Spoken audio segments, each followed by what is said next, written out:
Hey everybody, I've been thinking about something a lot lately that I wanted to share with you.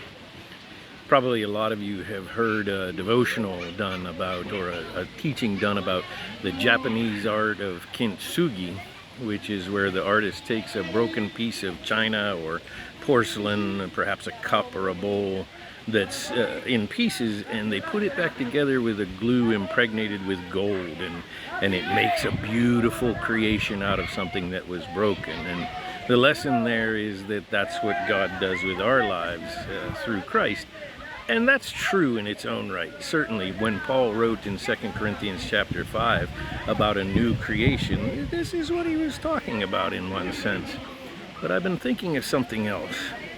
In 2 Corinthians chapter 4, Paul says that we carry the treasure of salvation through Christ, the message of that treasure. We carry in jars of clay.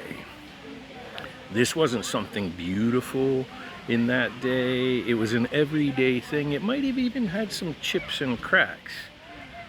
And Paul said that's where we carry the treasure of this message about Jesus Christ.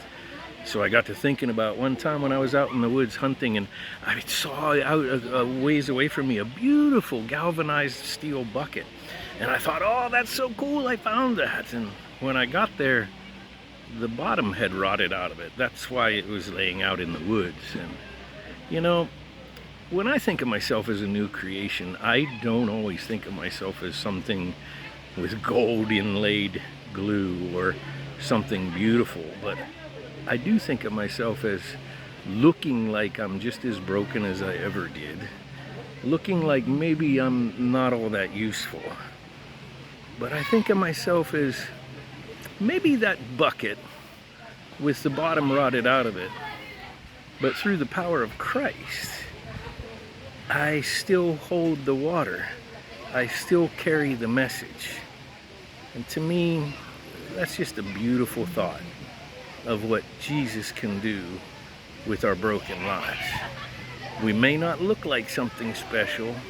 We may not look like something that has a lot of investment in it, but he uses us to carry his message. That in itself is beautiful.